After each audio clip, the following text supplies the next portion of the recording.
Allez go, on commence. Hey, salut à tous, c'est Carpa et bienvenue sur ma chaîne YouTube. Aujourd'hui je fais la première vidéo de cette chaîne. Ça fait des années que je voulais commencer YouTube et je n'avais pas le matériel ni le temps. Mais aujourd'hui j'ai tout ça et je me suis dit qu'il était temps de commencer cette chaîne. Alors pour commencer cette chaîne, je me suis dit qu'il fallait faire une vidéo qui vous parle de ce que cette chaîne vous proposera.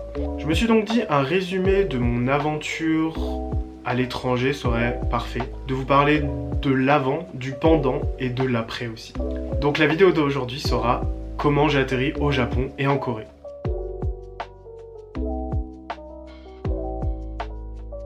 Alors cette grande aventure commence en 2013. À l'époque je passais mon bac et je ne savais pas ce que j'allais faire après. La suite logique des parents et des profs c'était « Ah il faudrait que tu ailles à l'université, que tu étudies ça, t'es bon en langue, il faudrait que tu ailles en fac de langue ». Mais je n'avais pas trop d'idée de ce que j'allais faire après. À l'époque, je suivais plein de blogs de jeunes étudiants d'échange, donc des lycéens, qui partaient étudier un an dans un lycée à l'étranger. Ces blogs me donnaient vraiment grave envie, je passais la majorité de mon temps en terminale à regarder ces blogs et j'avais vraiment envie de partir dans le même cadre. Mais je n'osais pas en parler à ma mère parce que je savais qu'elle allait dire non quoi. Mais un jour, l'envie de partir m'a vraiment pris, je me suis dit allez, il faut vraiment que j'en parle à ma mère. Parce que si j'en parle pas, il ne se passera jamais rien. J'en parle alors à ma mère et la réaction fut celle que j'attendais. Ma mère était pas du tout chaude pour que je parte. Alors c'est assez compréhensible parce qu'elle savait pas où je partais seul. Même si c'était encadré, c'était une aventure un peu dans l'inconnu. Donc elle était pas du tout rassurée. Mais elle s'est beaucoup informée autour d'elle et elle a rencontré des gens qui ont eu des enfants qui sont partis. Et ça l'a totalement rassurée. Donc à la suite de ça, elle m'a bien sûr autorisé à partir. Donc l'accord de ma mère en poche, je commence à un peu plus regarder les blogs, un peu plus en détail, parce qu'il fallait choisir un organisme et un pays. Il y avait un blog que je suivais plus particulièrement. C'était le blog d'une fille qui s'appelle Manon, qui est partie au Japon avec l'organisme PIE. Donc grâce à son blog et aussi à la documentation que j'ai eue, je me suis décidé sur la destination et sur l'association aussi. J'ai donc choisi l'organisme PIE et le Japon. Une fois tout ça décidé, je m'inscris, il y a des papiers à fournir, tout ça. Il y a des réunions et le jour J, le grand départ arrive. Donc c'était plusieurs mois après mon inscription. Je suis donc parti en été 2013. On a d'abord fait une petite semaine à Tokyo entre étudiants d'échange pour avoir un genre de meeting pour parler du Japon et des familles d'accueil, de la vie d'étudiants d'échange. Et après, je suis parti en direction de Nagoya, donc où habitait ma famille d'accueil. Car oui, je ne l'ai pas dit, mais on vivait aussi avec des familles d'accueil. Alors cette année passe, je m'améliore en japonais de jour en jour, je crée une relation assez solide avec mes parents d'accueil. Je me fais beaucoup d'amis. Mais il faut rentrer. Donc là, c'est le premier retour en France. Et je vais donc à l'université étudier les langues. Donc je vais en LEA.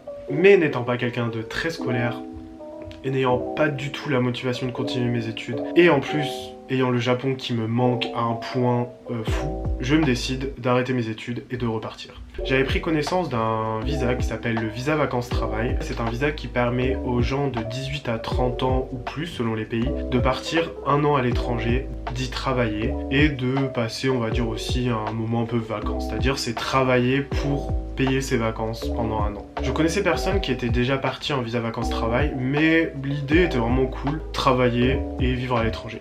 Alors je suis parti en 2016 au Japon, donc je suis retourné à Nagoya où j'ai tout d'abord été professeur d'anglais pour les tout petits. Je suis aussi retourné chez ma famille d'accueil, mais le programme pour lequel je travaillais ne fonctionnait pas, il n'y avait pas beaucoup d'élèves et j'avais aussi envie de quitter Nagoya pour découvrir une autre ville. J'ai donc décidé de partir donc à Kyoto cette fois-ci. Alors à Kyoto, j'ai passé vraiment un super séjour. C'était très souvent des sorties, un boulot génial, je travaillais dans un ramen, mes boss étaient cool, mon équipe était cool, franchement c'était vraiment le top du top. Mais bien sûr, encore une année qui se termine et il faut rentrer en France. Alors en rentrant, je savais pas trop ce que j'allais faire sur le coup, je me suis dit que ça allait être compliqué parce que là j'avais arrêté mes études, je n'étais pas prêt à les reprendre, mais qu'il fallait que je travaille et je ne savais pas dans quoi. Mais je me suis dit que travailler dans un restaurant, ça avait été super cool, du moins au Japon. Donc j'avais des amis qui bossaient dans un restaurant japonais en France et à qui j'ai demandé s'ils cherchaient du staff. Ils cherchaient quelqu'un, donc j'ai travaillé, pas très longtemps parce qu'au final je ne m'entendais pas du tout avec le boss qui se comportait vraiment pas du tout bien avec nous. J'ai donc décidé de démissionner et je suis resté en France quelques mois à pas faire grand chose pour ensuite partir travailler dans un call center au Portugal. Alors le Portugal ça a été sympa mais il n'y avait pas grand chose à dire, j'en parlerai sûrement dans une ou deux vidéos mais ça ne sera pas le sujet principal de cette chaîne. Je décide de rentrer du Portugal pour travailler en saison à Chamonix car clairement la paye n'était pas la même. Le Portugal, le salaire était pas très haut même si c'était suffisant pour y vivre, mais moi j'avais besoin d'économiser des sous car je voulais repartir en Asie. Je suis donc parti à Chamonix et en même temps je programmais mon visa vacances-travail en Corée du Sud. J'ai donc fait 2 saisons, donc une saison d'hiver et une saison d'été, et directement après je suis parti en Corée. J'ai donc vécu à Séoul pendant quasiment 1 an. J'ai tout d'abord passé quelques mois sans travailler parce que je voulais prendre des vacances car les saisons c'est intense, c'est épuisant. J'ai donc profité de mes amis parce que j'avais des amis français qui étaient venus en Corée. Je suis allé au Japon, mais après tout ça, il fallait que je trouve un travail parce que ça faisait déjà quelques mois que je ne travaillais pas. J'ai donc trouvé un job dans une guest house. Mais certaines choses ont fait que je n'ai pas pu continuer, j'en parlerai sûrement dans une autre vidéo. Mais avant de partir de la guest house, j'avais un deuxième boulot, donc je travaillais dans un bar à Itaewon. Je me suis donc focalisé sur ce bar car c'était la seule manière d'avoir de l'argent, donc je suis resté dans ce bar. Même si j'avais essayé de trouver un autre travail, mais malheureusement le Covid est arrivé et je n'ai pas pu trouver de deuxième travail, c'était assez dur. En Corée, ça a été compliqué pour beaucoup de monde, beaucoup d'amis à moi. Il y avait très peu de travail, même pour les Coréens, donc clairement les PVT, les visas vacances-travail, c'était d'autant plus compliqué.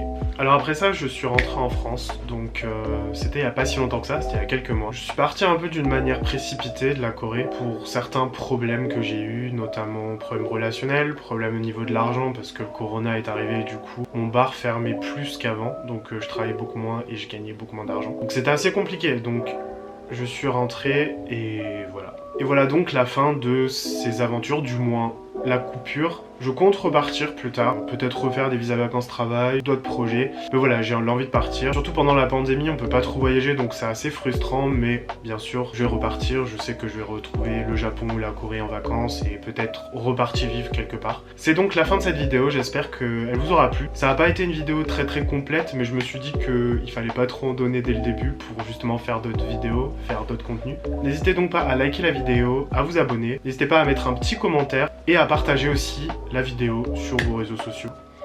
Je suis aussi présent sur Instagram, donc n'hésitez surtout pas à me suivre là-bas aussi. Si vous avez des sujets de vidéos que vous aimeriez voir sur cette chaîne, n'hésitez surtout pas à les mettre en commentaire. Je les regarderai et je réfléchirai à ce que je peux faire avec. En tout cas, merci beaucoup d'avoir regardé cette vidéo et à très bientôt pour la prochaine vidéo. Salut!